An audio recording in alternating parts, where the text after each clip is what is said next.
सियावर रामचंद्र की जय। उमापति महादेव की जय। गोसाई तुलसीदास की जय। बोल दे हनुमान जी महाराज की जय।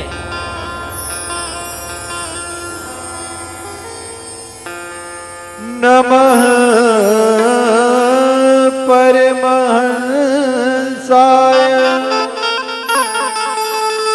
स्वादित चरण चित्तमकरंदाय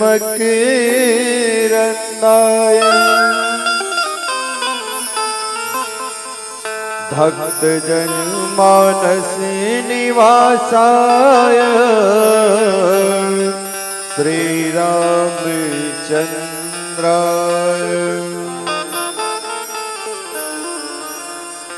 जय जय श्री राधा रमन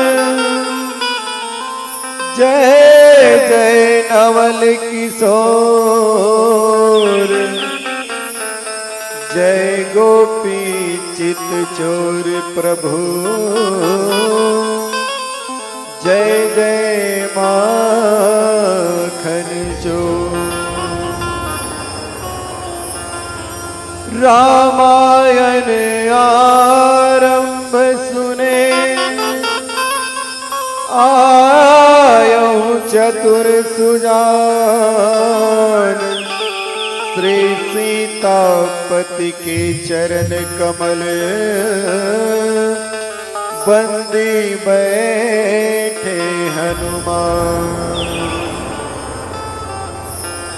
नारायणं नमस्कृत्यं नरं चैव नरोत्तमं देवीं सरस्वतीं व्यासो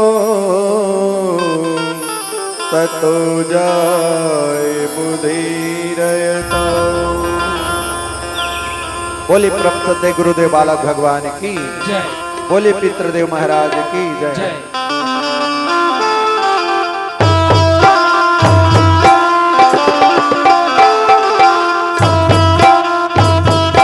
आजा आजा आजा आजा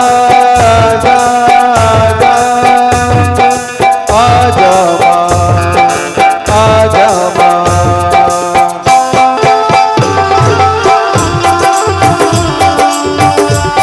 जय माता की।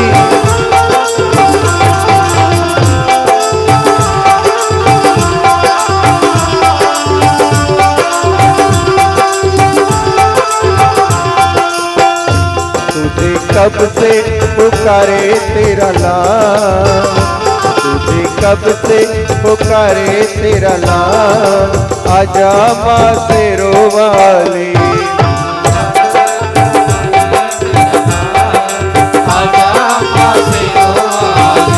तुझे कब से पुकारे तेरा लाल, आजा माँ शेरो वाली। कब से पुकारे तेरा लाल, आजा माँ शेरो वाली। वारु तुझ पे मैं पूजा की था, तुझ पे मैं पूजा की था, वारु तुझ पे मैं पूजा की था, तुझ पे मैं पूजा की था। आजा माँ शेरो वाली। तुझे कब से पुकारे तेरा लाल, तुझे कब से पुकारे तेरा लाल, आजा माँ शेरो वाली।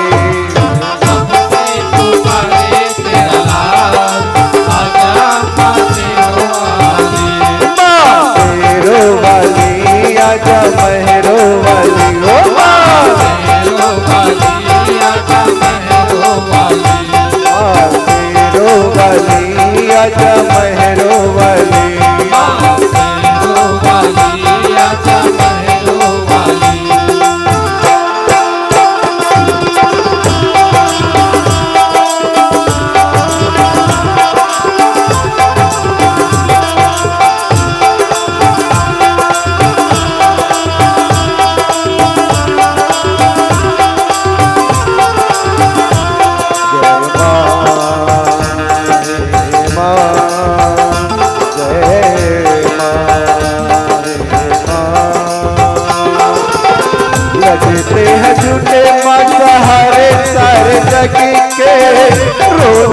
मुझे तेरे चरणों से लग के।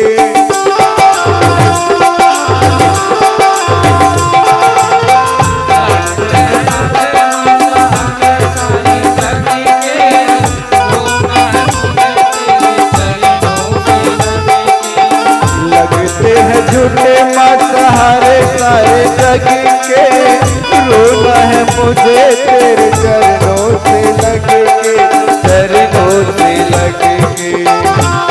मेरे आंसू कहेंगे मेरा हाथ, मेरे आंसू कहेंगे दिल के हाथ, आजा माँ तेरो वाले।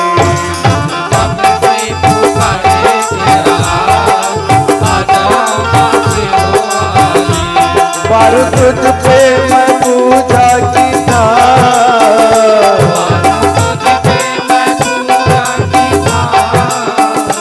वारू तुझ पे मैं पूजा की था,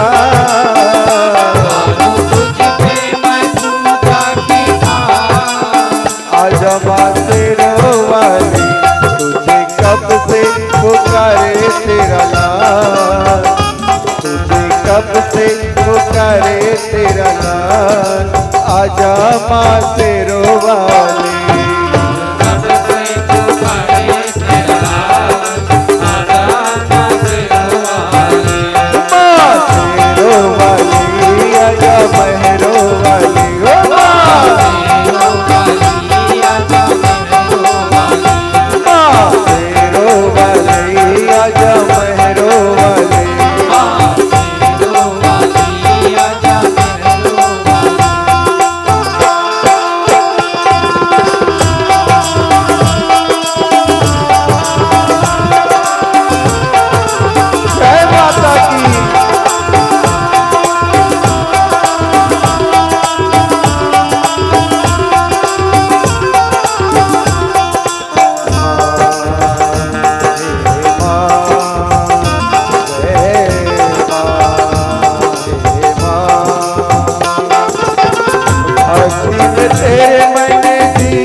पल पल जपी है मैया माला तेरे नाम की,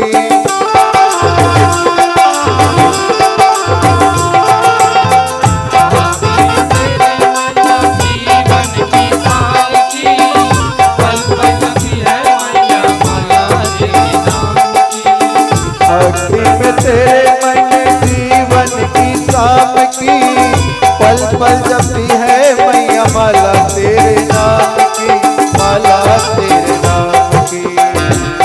मेरे भक्ति का कर दे गया, मेरे भक्ति का करके गया, आजा माँ तेरो वाले।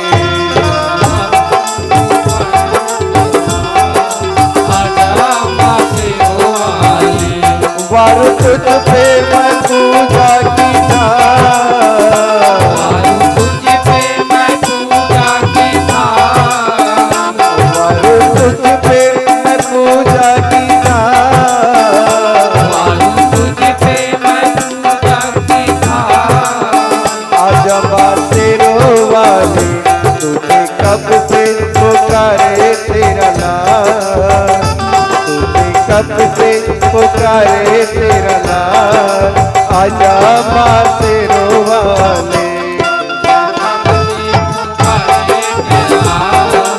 आजा माँ तेरो वाली, माँ तेरो वाली, आजा महरो वाली, माँ तेरो वाली, आजा महरो वाली, माँ तेरो वाली, आजा महरो वाली, तेरो वाली, लाता वाली, जोता वाली,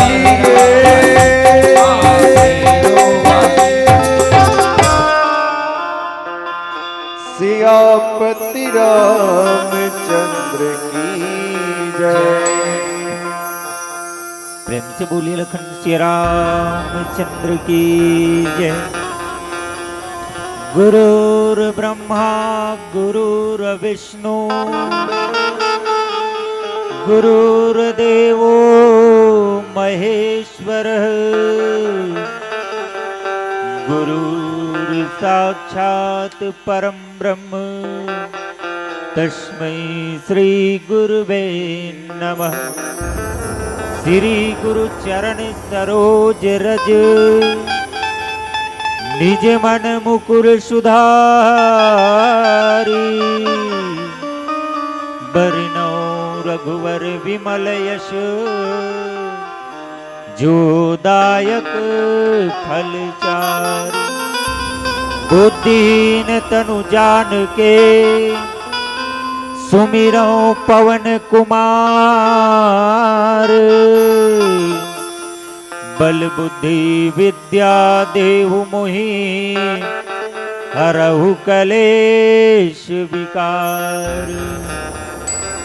तुलसीदास जी के पद कमल बंदों बारंबार। गुण गावों सिया राम के हनुमत हो सहाय। नाम मंथरा मंदमती चेरी कह कई केरी। अजस पिटारी ताहि करी गई गिरा मति फेरी। बोली शिव रामचंद्र की जय। उमापति महादेव की जय। पवन सुत हनुमान की जय। गोस्वामी तुलसीदास की जय। अपने अपने माता पिता गुरु गोविंद की जय। प्रिय मानस और मानस के श्रोता समाज, मेरी ममतामयी करुणामयी वात्सल्यमयी मेरी माताओं एवं बहनों, यहाँ पर उपस्थित समस्त श्रद्धालु भक्तगण, नन्हे मुन्ने बाल गोपाल, आइए आज बड़ा ही सौभाग्य की बात कि आपके पावन ग्राम हिंसा के इस पावन धरा में परमात्मा श्री रामचंद्र जी की पावन कथा का आयोजन हो रहा है। और इस आयोजन में हम और आप मिलकर के परमात्मा श्री रामचंद्र जी की पावन कथा का रसास्वादन कर अपने जीवन को धन्य बनाने का प्रयास कर रहे हैं। इसमें आप समस्त ग्रामवासियों के सहयोग से श्री राम दरबार मानस परिवार आदर्श ग्राम पिंडरावन भी सम्मिलित है। और इसके लिए आप सभी के चरण कमल में दंडवत प्रणाम है, स्वीकार करिएगा। साथ ही साथ मंच पर विराजमान मधुर वाणी से अपने पूरे श्रोता समाज को मंत्रमुग्ध करने वाले हमारे उद्घोषक गुरुदेव जी के पावन चरण कमल में भी श्री राम दरबार मानस परिवार दंडवत प्रणाम करता है, स्वीकार करिएगा। आइए हम और आप मिलकर के परमात्मा श्री रामचंद्र जी की पावन कथा का श्रवण पान कर अपने जीवन को धन्य बनाने का प्रयास करें, क्योंकि यह अवसर बार बार नहीं मिलता है। जिनके ऊपर परमात्मा श्री रामचंद्र जी की असीम अनुकंपा होती है, उन्हीं को ही राम कथा सुनने और सुनाने का अवसर प्राप्त होता है। अन्यथा व्यक्ति चाहे जितना भी चाहे मन में विचार कर ले कि मैं राम कथा सुनने जाऊंगा, लेकिन वह आ नहीं पाता है। कोई यदि मन में विचार कर ले कि मैं राम कथा सुनाऊंगा, तब भी वह सुना नहीं पाता है। इस दृष्टिकोण से हम और आप देखें तो आज परमात्मा राम जी की असीम अनुकंपा हमारे और आपके ऊपर है, जिसके कारण से आज राम कथा में हम और आप मिलकर के बैठे। और जब बैठे हैं तो निश्चित रूप से कथा को अपने अंदर में बिठाने का जरूर प्रयास करें। केवल बैठने से काम नहीं चलेगा। यदि हम कथा को अपने अंदर नहीं बिठाएंगे तो हमारा यह मानव तन बेकार हो जाएगा, क्योंकि इस मानव देह का लक्ष्य है क्या? तो बोले साधन धाम मोक्ष कर मूला। ये 84 लाख योनियों को भटकने के बाद यह मानव तन भगवान की कृपा से हमें प्राप्त हुआ है, और इसीलिए इस मानव देह को प्रदान किया है कि रे मानव का तन यदि तुझे मैं देता हूं तो अपने लक्ष्य को निश्चित रूप से पूरा करना और 84 से मुक्त हो जाना और मोक्ष की प्राप्ति करना, ऐसा साधन युक्त शरीर मैं तुझे प्रदान कर रहा हूं। और इसलिए राम कथा में बैठ करके सत्संग का लाभ लेकर के अपने जीवन को सुधारने का प्रयास करें। बाबा जी इसी ओर संकेत करते हुए कहते हैं कि सुनि समुझहि जन्मुदित मन मज्जहि अति अनुराग लहई चार फल अचत्तन साधु समाज प्रयास। जो राम कथा को सुनता है, सुन करके समझता है और समझ करके आत्मसात करता है, उनके जीवन में ये चार फल अवश्य आता है। बोले कौन? तो कहे अर्थ, धर्म, काम और मोक्ष। अर्थ भी हमारे जीवन के लिए अनिवार्य है, काम भी हमारे जीवन के लिए अनिवार्य है, लेकिन अंतिम अनिवार्यता हमारे जीवन की तभी सार्थक होगी जब हम मोक्ष को प्राप्त करेंगे।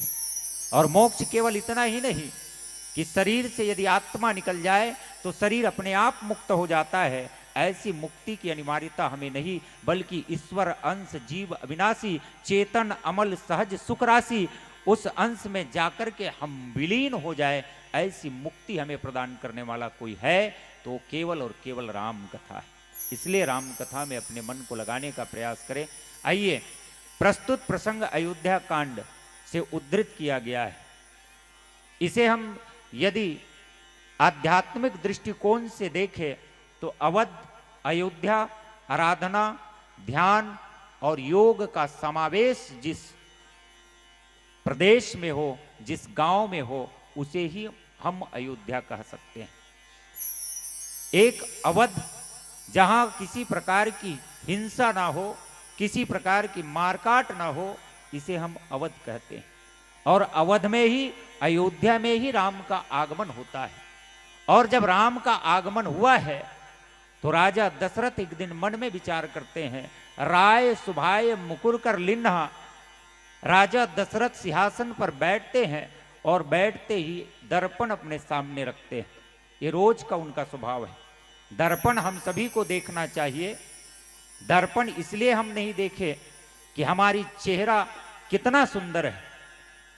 हम लोग सांसारिक दृष्टिकोण से दर्पण देखा करते हैं तो केवल और केवल चेहरे की मलिनता को दूर करने के लिए स्पष्ट तौर से दर्पण देखते हैं और अपनी चेहरे की मलिनता को दूर करने के बाद दर्पण को हटा देते हैं। लेकिन राजा दशरथ जिस दर्पण को देखने का संकेत हमें और आपको किया करता है, वह दर्पण साधारण नहीं है, बल्कि दर्पण का उद्देश्य है अपनी अंतरात्मा का दर्शन करना।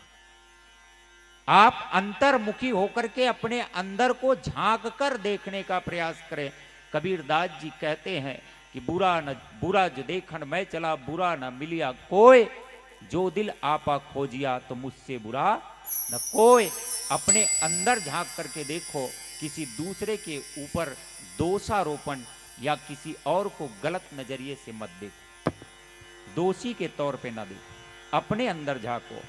राजा दशरथ दर्पण देखने के बाद झांकता क्या है तो बोले, टेढ़ा है मुकुट, टेढ़े मुकुट को सीधा किया, कान के समीप एक सफेद बाल नजर आता है, उससे वो सीख लेता है, मानो वह बाल कहता हो कि ऐ दशरथ, जिस दिन तू बाल था उस दिन भी मैं बाल था, जिस दिन तू बाल था उस दिन मैं भी बाल था, लेकिन आज मैंने उम्र के इस पड़ाव में अपनी रंगीनियों को बदल चुका हूं। पहले मैं काला था, अब सफेद हो चुका हूं। तू भी अपने रंगीन मिजाज को जरा बदल, रानियों के साथ ऐसे ही भोग विलास में लिप्त न हो, बल्कि तेरी उम्र ढल चुकी है, तू अपनी रंगीनियों को बदल। मानो संकेत दे रहा है कि राजा दशरथ, तुम्हारा अब उम्र हो चुका है, इस राजगद्दी में बैठने के लायक तुम नहीं हो, इसलिए तुम्हारे बेटे योग्य हो गए हैं, उनमें से किसी एक को राज सिंहासन सौंपो और तपस्या के लिए निकल पड़ो, इसी में तेरा कल्याण है। और ऐसी दर्पण हमें और आपको भी देखना चाहिए निस्दिन, तब जाकर के हमारा कल्याण होगा। रोज दर्पण देखना चाहिए, लेकिन आत्मनिरीक्षण के लिए दर्पण देखे। राजा दशरथ का हृदय परिवर्तन हुआ और परिवर्तित हृदय से एक संकल्प उनके मन के उद्गार से निकला कि क्यों ना मैं राजा राम को बना दूं, क्योंकि ज्येष्ठ पुत्र है। रघुकुल रीति सदा चली आई, रघुकुल की ये रीति चली आ रही थी कि ज्येष्ठ पुत्र को ही राज पद दिया जाए, युवराज का पद दिया जाए, उसे ही तिलक दिया जाए। ऐसा मन में विचार आया। गुरुजी देव के द्वारा अनुमति मिल गई, पूर्ण रूप से तैयारी होने लगी। लेकिन देवता इस दृश्य को देख करके व्याकुल हो उठे। जिस काम को लेकर के, जिस उद्देश्य को लेकर के राम इस धराधाम में आए हैं, विप्रधेनु सुर संत हित लिन्ह मनुज अवतार, निज इच्छा निर्मितन माया गुण गोपार, उस उद्देश्य की पूर्ति असंभव हो जाएगा यदि अयोध्या का राज सिंहासन राम जी संभाल लेंगे। इसलिए उन्होंने युक्ति जमाई और युक्ति के लिए सरस्वती को प्रेरित किया। सरस्वती से निवेदन करने लगे कि हे देवी, आप ज्ञान की देवी हो और किसी न किसी की बुद्धि को फेर करके राजपद राम को न मिले, ऐसी कोई योजना बना दीजिए। और तब एक सरस्वती मन में विचार करती है, संसार के लोग मुझे क्या कहेंगे, ज्ञान दायिनी देवी के रूप में पूजी जाती हूं, लेकिन आज इस कलंक का भागी मैं बनूं? आप कैसे विचार मुझे देते हो? और फिर भी मन में विचार की कि बार बार गही चरण सकोची, चली विचार विबुद्ध मति पोची, ऊंच निवास नीच करतूती, देख न सकहि पराई विभूति। बाद में सरस्वती विचार करती है कि राम जी का उद्देश्य अवश्य पूरा हो, देवता जो कह रहे हैं बिल्कुल सही है, लेकिन इनकी करतूत बिल्कुल नीच है। ज्ञान देने वाली देवी को बुद्धि फेरने की बात ये समझ से परे है। और तब सरस्वती अयोध्या की नगरी में पूर्ण रूप से दृष्टिपात करती है, देखती है कि आखिर वो कौन सा मानव है, कौन से व्यक्ति के अंदर मैं प्रवेश करूं और उनकी बुद्धि को फेरूं। जरा विचार करके आप और हम देखने का प्रयास करें। यहां पर बाबा गोस्वामी तुलसीदास जी संकेत करते हुए लगते हैं कि नाम मंथरा मंदमती, चेरी कैकई केरी। ये नाम मंथरा, मंथरा नाम की एक दासी कैकई की, जिनकी मति को फेरी गई, अजस पिटारी ताही करी, अपजस की पिटारी इस मंथरा को बनाई गई, केवल और केवल सरस्वती जी के द्वारा बुद्धि को फेर करके। मंथरा बुरी नहीं थी, लेकिन सरस्वती की प्रेरणा के कारण आज अपयस का पिटारी उसे बनना पड़ा। जरा विचार करके देखें कि आखिर मंथरा ही ऐसा पात्र क्यों, जिनके ऊपर सरस्वती का यह माया काम कर गई। क्या अयोध्या की उस नगरी में कोई ऐसा व्यक्ति नहीं था जिसकी बुद्धि सरस्वती फेर सके? आप सबों से निवेदन करना चाहूंगा, सरस्वती ज्ञान देने वाली देवी है, बुद्धि उसी की वो फेर सकती है जिसके संस्कार में कुछ न कुछ खराबी हो, जिनके संस्कार में कुछ न कुछ कमी हो, जिसके मन में कुछ न कुछ पहले से दुर्बुद्धि आई हो। ऐसे व्यक्तियों का ही बुद्धि सरस्वती के द्वारा फेरी जा सकती है, अन्यथा किसी दूसरे के व्यक्ति की बुद्धि सरस्वती के द्वारा फेरी नहीं जाती, क्योंकि वो हमेशा ज्ञान देती है, ज्ञान को खराब करने वाली नहीं। संत लोग निवेदन करते हुए कहते हैं कि मंथरा पूर्व जन्म में कौन थी? तो बोले ये एक हिरणी के रूप में थी। हिरणी इनकी बेटी और इनके एक जमाता भी थे, दमान जिसे हम और आप कहते हैं। एक दिन ये जो कैकई नरेश है, पूर्व जन्म में शिकार करने के लिए जब निकला, तो यही हिरणी के दमांद का वध इन्होंने किया।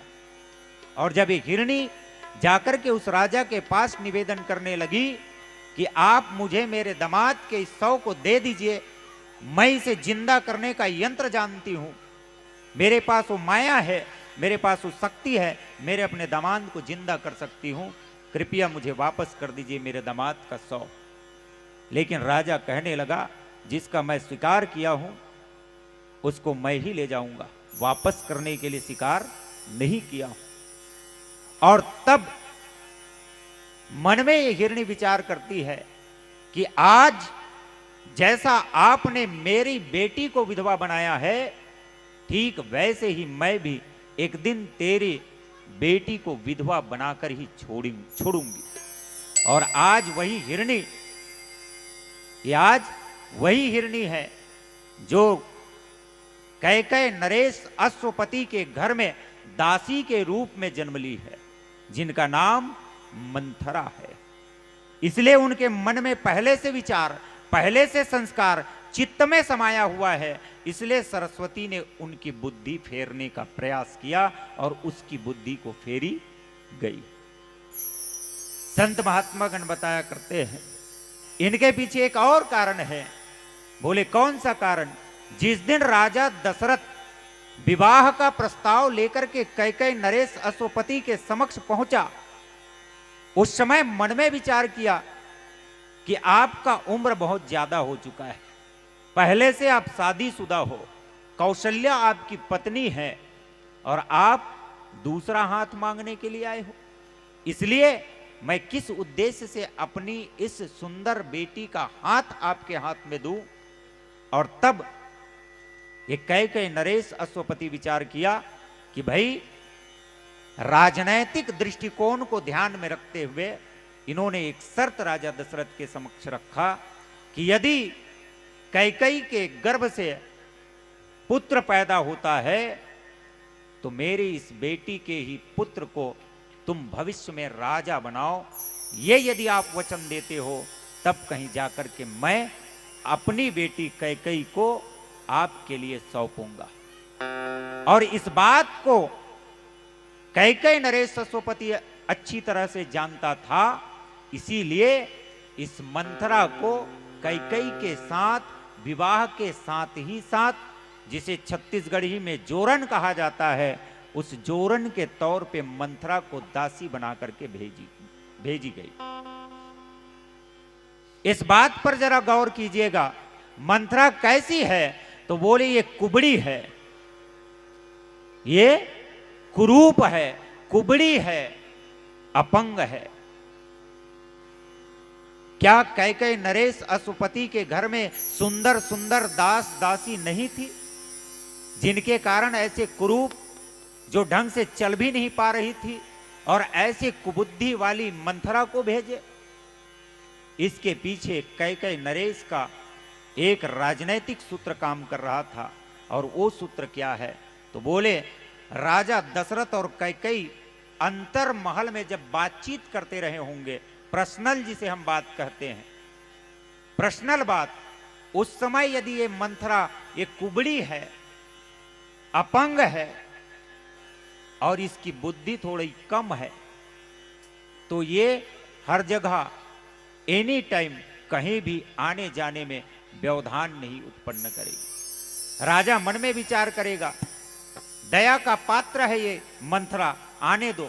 इसलिए हर समय इनके भेद, इनके रहस्य को ये मंथरा जानेगी और जानेगी तब कहीं यदि राजा दशरथ का मन बदल गया और अन्य रानियों की बेटों को राजगद्दी देने की बात आए, उस समय ये विरोध करे, इस उद्देश्य की पूर्ति के लिए मंथरा को भेजा गया था। और आज सरस्वती जब पूरे अयोध्या की नगरी में अपनी नजरों को फैलाती है तो केवल और केवल जिनके चित्त में ऐसे विचार भरे हुए हैं, वो विचार वाले केवल और केवल मंथरा थी, इसीलिए उनकी बुद्धि को फेरी गई।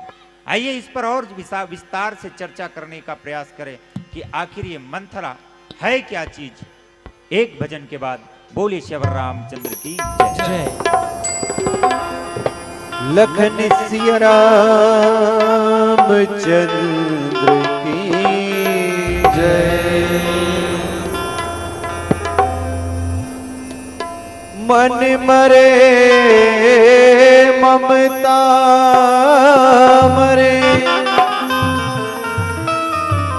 मन मरे ममता मरे,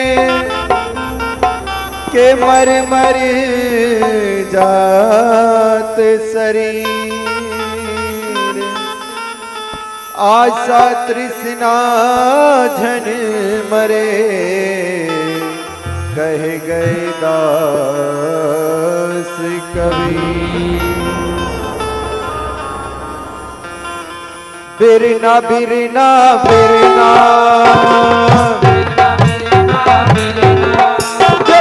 बिरना बिरना बिरना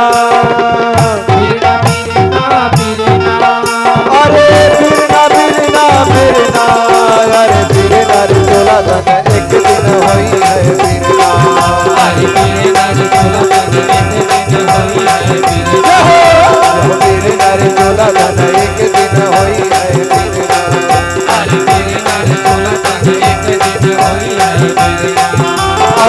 बिरना बिरना बिरना बिरना बिरना बिरना जय हो बिरना बिरना बिरना बिरना बिरना बिरना अरे बिरना बिरना बिरना अरे बिरना रे तोला धन एक दिन होई है बिरना अरे बिरना रे तोला धन एक दिन होई है बिरना या हो बिरना रे तोला धन एक दिन होई है बिरना अरे बिरना रे तोला धन एक दिन होई है बिरना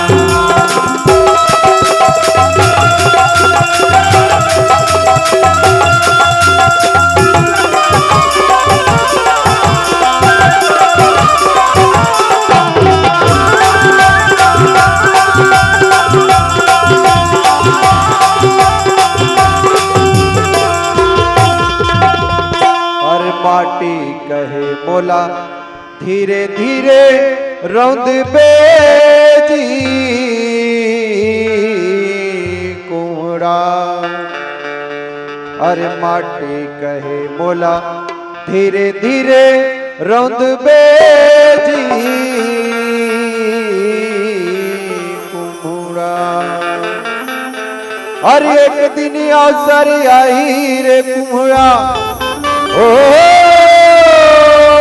एक दिन अवसर आई रे कुमड़ा मैं हरौंदी हाँ तोला अरे बिरना रे तोला धन एक दिन होई गए बिरना अरे बिरना रे तोला धन एक दिन होई है बिरना बिरना रे तोला धन एक दिन होई है बिरना अरे बिरना रे तोला धन एक दिन होई है बिरना अरे बिरना बिरना बिरना बिरना बिरना बिरना बिरना बिरना बिरना बिरना बिरना बिरना अरे बिरना बिरना बिरना अरे बिरना रे तोला धन एक दिन होई है बिरना अरे बिरना रे तोला धन एक दिन होई है ओ बिरना रे तोला धन एक दिन होई है बिरना अरे बिरना रे तोला धन एक दिन होई है बिरना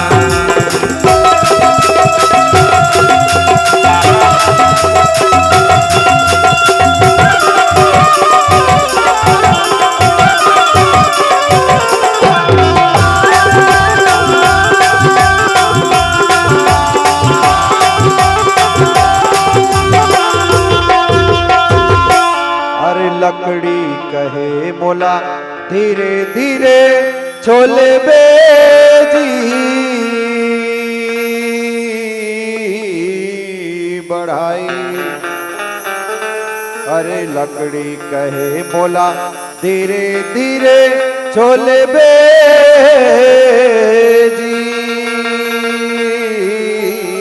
बढ़ाई अरे एक दिन अवसर आई रे बढ़ई ओ एक दिन अवसर आई रे बढ़ई उठा के ले गाओ तोला अरे बिरना रे तोला धन एक दिन होई गए बिरना अरे बिरना रे तोला धन एक दिन होई है बिरना बिरना रे तोला धन एक दिन होई है बिरना अरे बिरना रे तोला धन एक दिन होई है बिरना अरे बिरना बिरना बिरना बिरना बिरना बिरना बिरना बिरना बिरना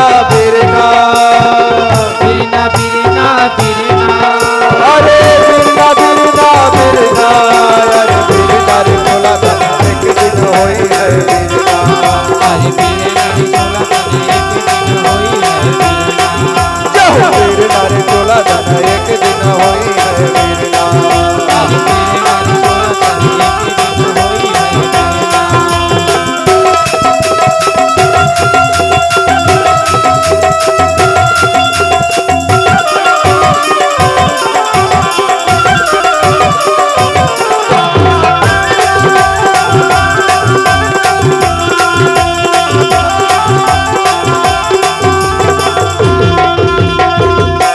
अरे सूत कहे मोला धीरे धीरे आटबे जी कोष्टा अरे सूत कहे मोला धीरे धीरे आटबे जी कोष्टा। और एक दिन अवसर आई रे कोष्टा, ओ एक दिन अवसर आई रे कोष्टा, तो पकले गाओ तुला। अरे धीरे नारे धीरे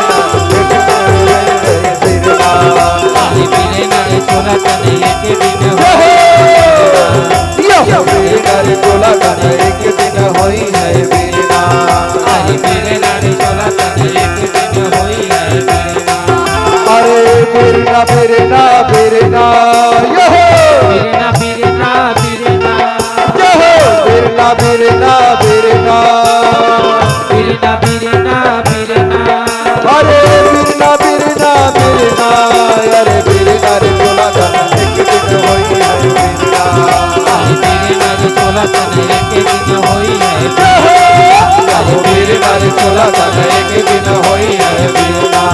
अरे बिरना रे चोला गाना एक दिन होई है बिरना।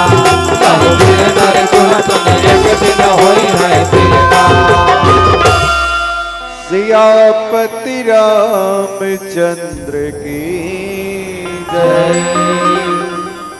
प्रेम से बोले लखन सिया रामचंद्र की जय। नाम मंथरा मंदमती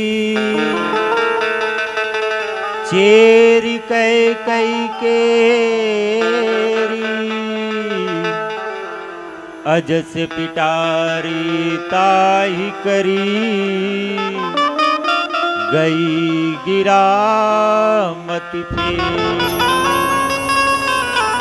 गोस्वामी तुलसीदास जी संकेत करते हुए कहते हैं कि मंदमती मंथरा नाम की एक दासी कैकई की, जिनको अजस का पिटारी बना करके सरस्वती जी बुद्धि को फेर दिया।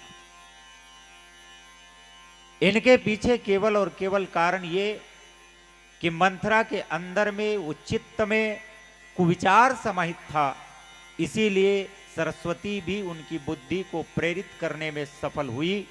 अन्यथा जिनके विचार सुंदर होते हैं उनके अंदर सरस्वती भी कुबुद्धि नहीं ला सकती, उनके अंदर सद्बुद्धि ही लाएगी। आध्यात्मिक दृष्टिकोण से हम और आप दृष्टिपात करने का प्रयास करें तो ये मंथरा है कौन? तो बोले ये लोभ का प्रतीक है, कैकई कर्म का प्रतीक है। कर्म सबको करना है। गीता में उपदेश दिया गया है कि मानव जीवन का एक कर्तव्य है कि एक कर्म करता रहे, बिना काम करे इस संसार में आपका जीवन यापन सुचारू रूप से संचालित नहीं हो पाएगा। लेकिन कर्म करना है, उस पर फल की चिंता नहीं करना है। कर्मण्येवाधिकारस्ते मां फलेषु कदाचन। कर्म करना है पर फल की चिंता आपको नहीं करनी है। लेकिन जो कर्म करता है उनके अंदर कुछ न कुछ फलाकांक्षा होती।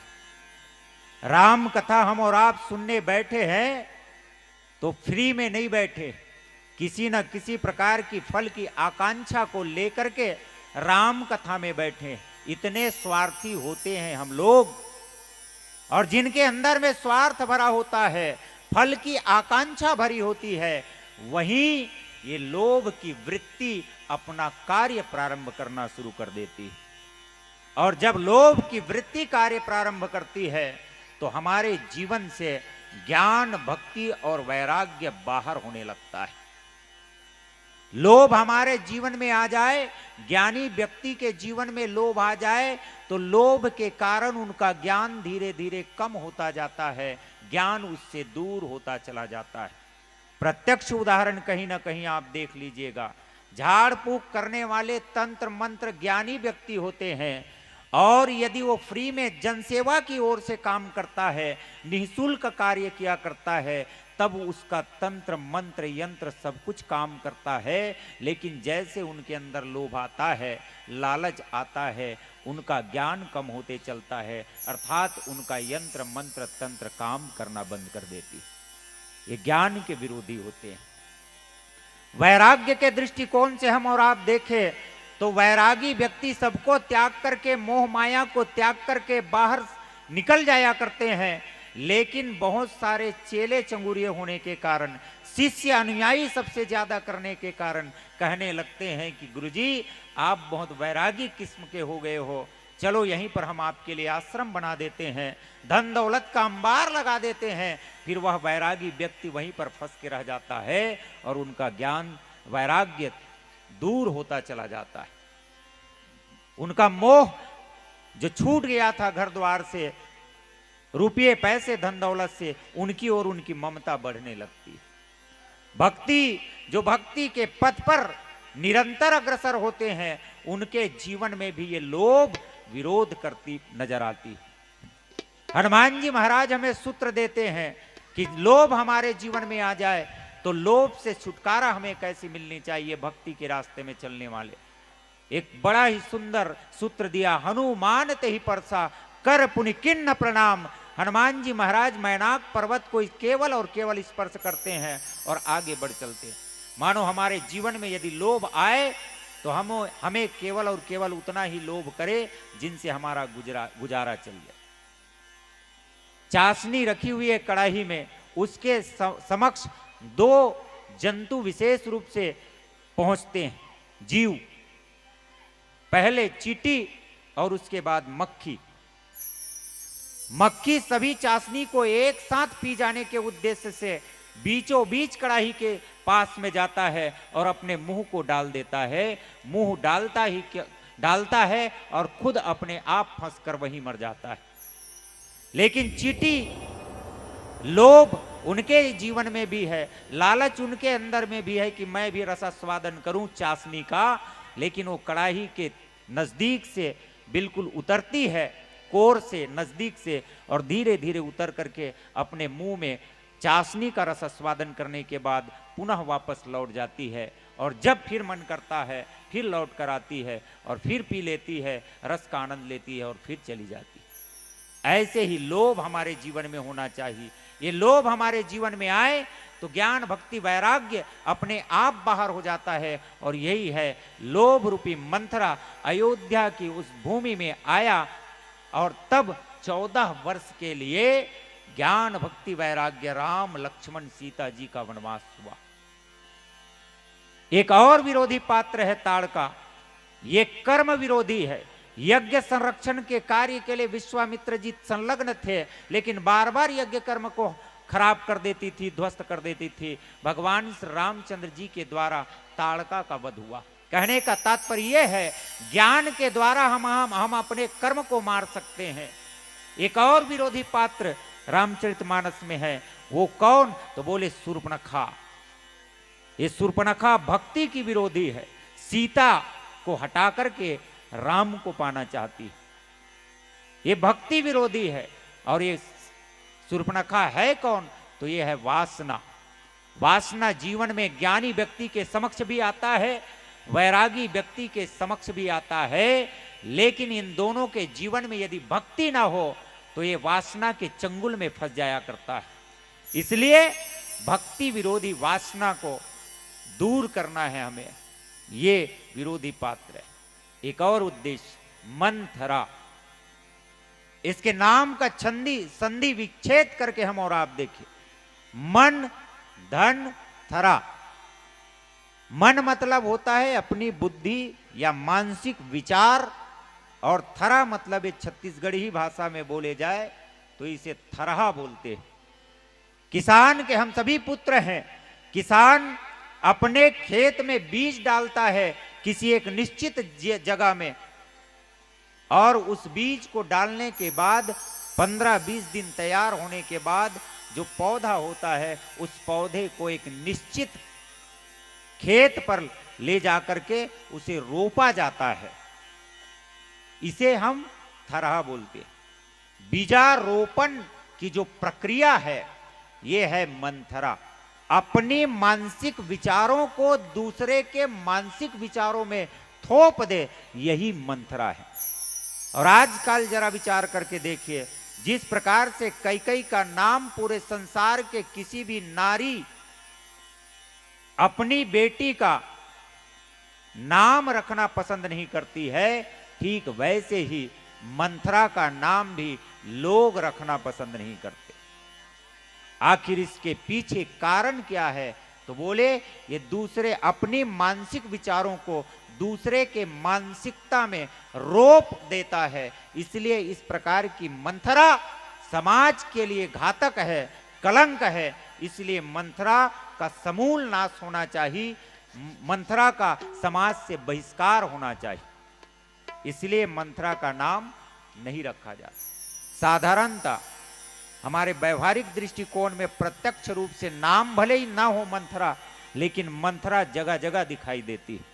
उदाहरण के तौर पे देखें, जैसे मंथरा पहली के जमाना में हमार डोकरी दाई मन आगी मांगल जात रही, जलाए बर रहे ना, चूल्हा जलाए के बेरा में आगी मांगल जाए। आगी दे तो वो बेटी मोर घर के चूल्हल बारना है, मोर घर में आगी बारना है, खाना बनाए बर मांगल जाए। और जैसे संजा होतीस आगी मांगल जातीस, तहन पूछतीस कौन कौन घर में हो। मीच बस हो दाई, नवा नवा बहू आए, मीच बस हाँ वो बैठ अभी मोर सास नहीं है, मोर देरान जेठानी घलोक नहीं है। अच्छा, तब ये मंथरा आगी मांगल गे है, अपन घर में आगी जलाहूं कि के गे है आगी मांगेला, ये हा ओकरे घर में आगी जलाए शुरू कर देते। कैसे? देखतस वो तोर जेठानी के मुंह को तिल देखे हस, ये दतनी बड़ खिनवा पहने रही से, आज अतेक बड़ पहन रहे झुमका वाले, और ते कहा है दतनी बड़ पहने हस, नाने चुन फूली बरोबर दिखत तोर खिनवा। वो नाक में फूली पहने रही से, आज बड़े जन नथली पहन डरे है। कहाँ पात होई वो, तोला पैसा कौड़ी नहीं मिले का, तोर घर वाले नहीं कहस का। ये अपन घर में आगी नहीं फूके, ये दूसर के घर में आगी फूके काम करते। ये हरे मंथरा काबर वो जाना थे ओखर में रत्ना धन दौलत नहीं है कि वो सोनहा सोनहा झुमका पहन सके, सोनहा सोनहा नथली पहन सके। तो ओखर मन के विचार थे हम नहीं पहन सकन ते नहीं पहन सकन, दूसरों घलोक पहनन नहीं देन, और दूसरा पहन डर ही तेखर में भेद वृत्ति फूट डालो, शासन करो के नियम अपनाते और दू जन में लड़ाई करवा देते और बीच में आनंद की अनुभूति करते। ये हरे मंथरा नाम भले मंथरा नहीं दिखा थे, लेकिन आंतरिक दृष्टिकोण से घर घर में मंथरा, गांव गांव में मंथरा, शहर शहर में मंथरा है। ऐसन मंथरा जिन जिन जगह रही तेन तेन घर 2 फुट हो ही, और वहां के लोग लइका बाहिर कोती जाही। दाई ददा में भेद करवाही, बहू बेटा अलग खाही, एकरे से ती अलग खात। और कहा थन ददा दाइल पूछत नहीं है गा, नान चुकले बड़े जन कर दे, 1 जन ले 2 जन कर दे, 2 जन ले 3 जन घलोक हो गए। आवाज में ही हाँ खाए बर तरसत हो, 1 लोटा पानी घलोक नहीं दे सकत मोर बेटा बहू मन का। कौन आए? ये मंथरा कैकई के बुद्धि ला फेरिस, राम के संगे संग सीता हा घलोक 14 साल के बनवास गिस। ये हरे भेद वृत्ति के परिचायक, एखर में सब चीज पारंगत है। ये भले गोस्वामी जी की दे है मंद बुद्धि, मंद बुद्धि नहीं है ददा, ये सरस्वती बुद्धि फेरे है तेखर से ती मंद बुद्धि। जे काना खोरा कुबरा ऐसन मनखे मन बहुत फर्जंट रिथे, चंचल रिथे, इखर में बहुत बुद्धि रिथे। जेन बुतल तेहा पढ़े लिखे मनखे नहीं कर सकबे, तेन बुतला ये कनवा खोरवा कुबड़ा मन करते। रामचरितमानस में लिखा है, कोनोल में आक्षेप लगा के नहीं कहा था, अगर दिल से लगत हुई तो आप मन क्षमा करो। ये हरे भेद बुद्धि, नाम मंथरा मंदमती, चेरी कई कई केरी, एकर नाम ला थोकिन औ निहार के देखन तब का दिखते, तकी से एकर नामे में उल्टा है। नाम हा उल्टा है, राम की बेता सीधा होते, लेकिन एमे तो राम के नाम हा उल्टा लिखा है कि पहली माँ फिर बाद में रा। तो जब काम करी मंथरा हा तो राम के उल्टच कर ही सीधा करने वाला नहीं है। अर्थात जेकर जीवन में भेद वृत्ति आगे, जेकर जीवन में लोभ वृत्ति आगे, वो ज्ञान के बात नहीं करे, ज्ञान के बात बिल्कुल नहीं करे, ज्ञान के विरोधी चिरही वो है। ये बात गोस्वामी तुलसीदास जी संकेत करना चाहते हैं। और जब हमला एक परिचय मिलते तब कायदिस नाम मंथरा मंदमती चेरी कई कई केरी। ये मंथरा के नाम ला पहली, बाद में कई कई, ये नहीं कि से कई कई के दासी मंथरा आए जेकर बुद्धि कम है, बल्कि गोस्वामी तुलसीदास जी कहना चाहते हैं ये मंथरा नाम के दासी बुद्धि कम वाले हैं, ते कई कई के दासी आए। यह काम उल्टा है, कई कई ला चाहिए अपन दासी ला कि कई कई जैसन कीतीस तैसन मंथरा करतीस, लेकिन यह मंथरा कहा थे तैसने कई कई करत है, ये काम उल्टा हुआ। कहे के तात्पर्य यह है जिन दिन हमर कर्म हा, कई कई कौन कर्म के प्रतीक, मंथरा कौन लोभ के प्रतीक। जिन दिन हमर कर्म हा लोभ, कर्म के पीछे जिन दिन लोभ चलही तेन दिन हमर काम अच्छा बनी, ज्ञान भक्ति वैराग्य के मार्ग में हम प्रशस्त रिबो। लेकिन जिन दिन हमर कर्म हा लोभला आगे रखिस, अर्थात लोभ के पीछे यदि हम कर्म करन तो हमर जीवन से ज्ञान भक्ति कर्म हा दूर हो जाही। ये संकेत गोस्वामी तुलसीदास जी का संकेत करते। और जेकर जीवन में लोभ है, जेकर जीवन में मोह है, जेकर जीवन में ममता है, ओकर मंदमती होते। मंदमती मतलब ये बचपन से मंदमती नो है, मति मंद ऐसे की थे तो जन्म हो है तब से एकर बुद्धि कम है ऐसे की।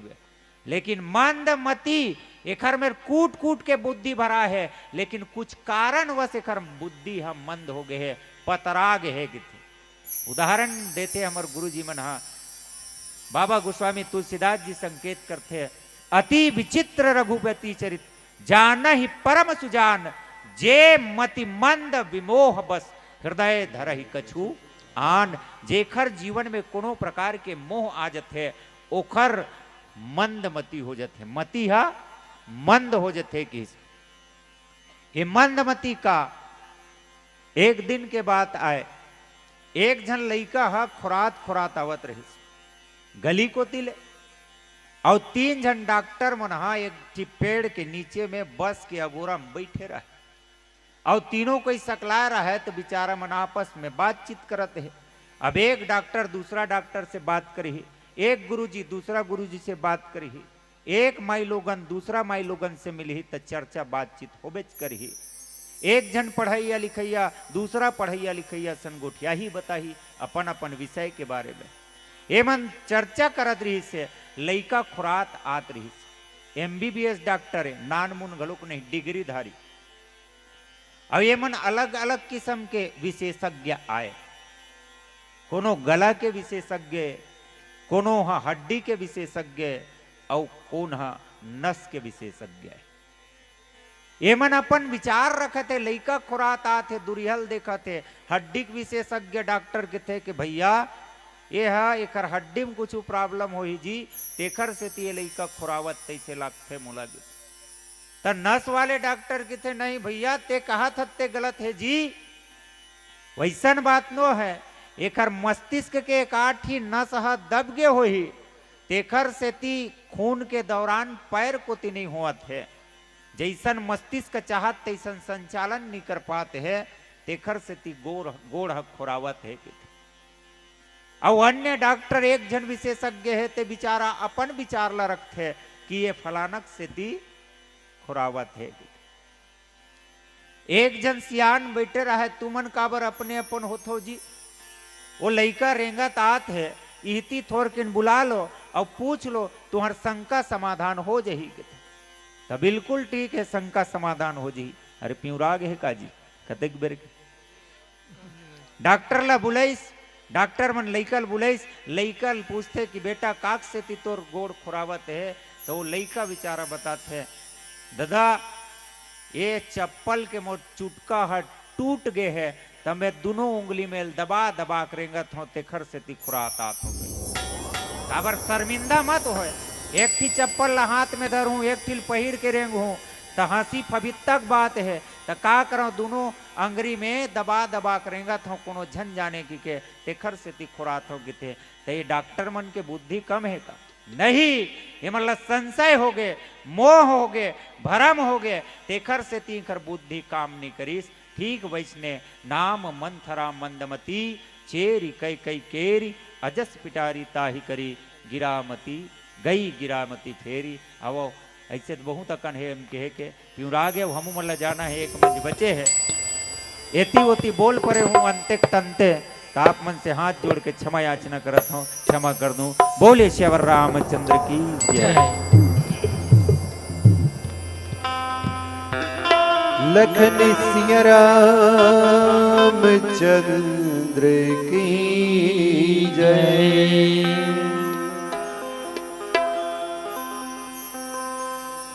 मेरे प्रभु जी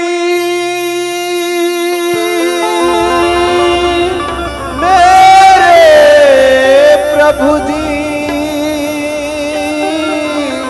मेरे दाता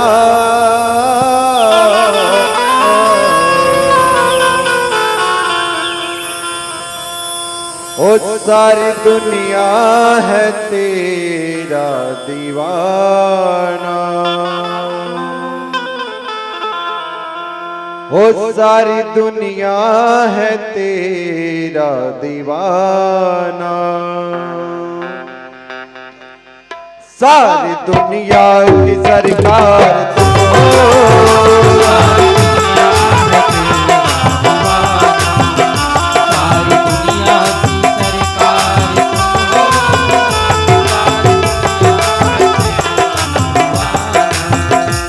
सारी दुनिया है तेरा दीवाना। सारी दुनिया की सरकार तुम हो, सारी दुनिया की सरकार तुम हो, सारी दुनिया सारी दुनिया है तेरा दीवाना। सारी दुनिया की सरकार तुम हो, सारी दुनिया है तेरा दीवाना। सारी दुनिया की सरकार तुम हो, सारी दुनिया है तेरा दीवाना। सारी दुनिया की सरकार तुम हो, सारी दुनिया है तेरा दीवाना। सारी दुनिया की सरकार तुम हो, सारी दुनिया है तेरा दीवाना। सारी दुनिया है तेरा दीवाना। सारी दुनिया की सरकार तुम हो। मेरी नैया भंवर में फंसी है, हो मेरी कश्ती भंवर में फंसी है। उस कश्ती की केवलहार तुम हो, सारी दुनिया है तेरा दीवाना। सारी दुनिया की सरकार तुम हो, सारी दुनिया है तेरा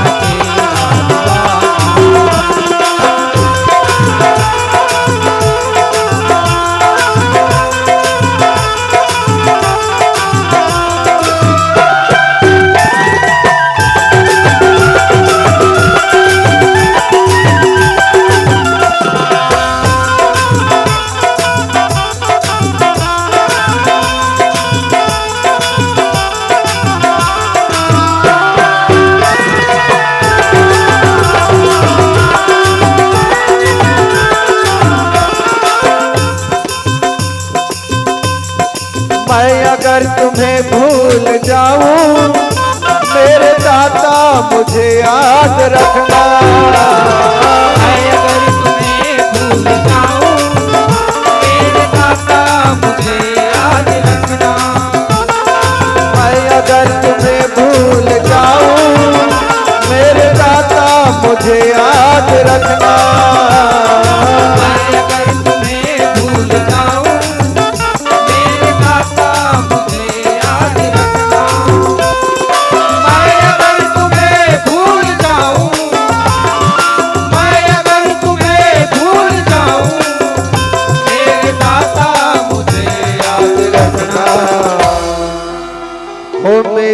कश्ती भंवर में फंसी है, हो मेरी नैया भंवर में फंसी है।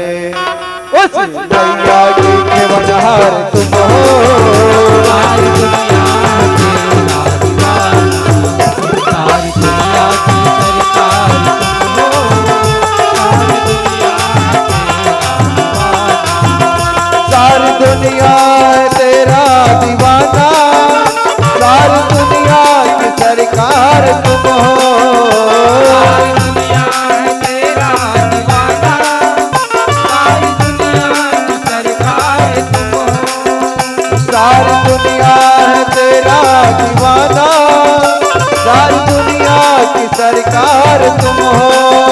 सारी दुनिया तेरा दीवाना, सारी दुनिया की सरकार तुम हो, सारी दुनिया है तेरा दीवाना, सारी दुनिया है तेरा दीवाना, सारी दुनिया की सरकार तुम हो। हो मेरी कश्ती भंवर में फंसी है, हो मेरी नैया भंवर में फंसी है। उस नैया की केवनहार तुम हो, सारी दुनिया है तेरा दीवाना, सारी दुनिया की सरकार तुम हो, सारी दुनिया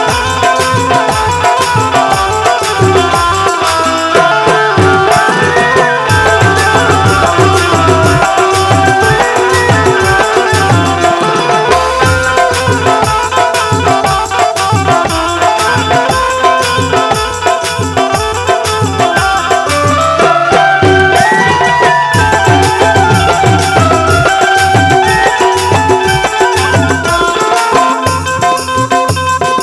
मैं दास तुम मेरे स्वामी, तुम दयालु मैं हूँ भिखारी। मैं दास तुम मेरे स्वामी, तुम दयालु मैं हूँ भिखारी। मैं दास तुम मेरे स्वामी, तुम दयालु मैं हूँ भिखारी। मैं दास तुम मेरे स्वामी, तुम दयालु मैं हूँ भिखारी।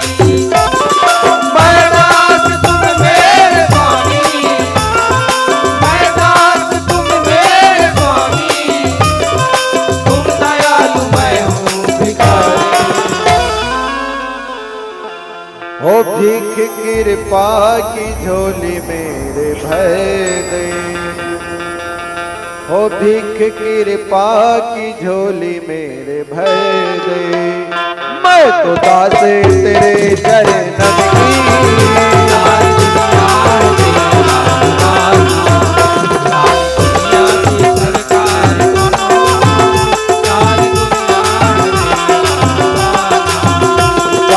दुनिया की सरकार तुम हो, सारी दुनिया है सारी दुनिया की सरकार तुम हो,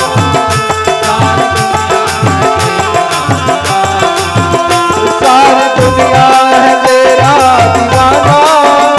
सारी दुनिया की सरकार तुम हो, सारी दुनिया है तेरा दीवाना। सारी दुनिया है तेरा दीवाना, सारी दुनिया की सरकार तुम हो, सारी दुनिया है तेरा दीवाना, सारी दुनिया की सरकार तुम हो, सारी दुनिया है तेरा दीवाना, सारी दुनिया की सरकार तुम हो।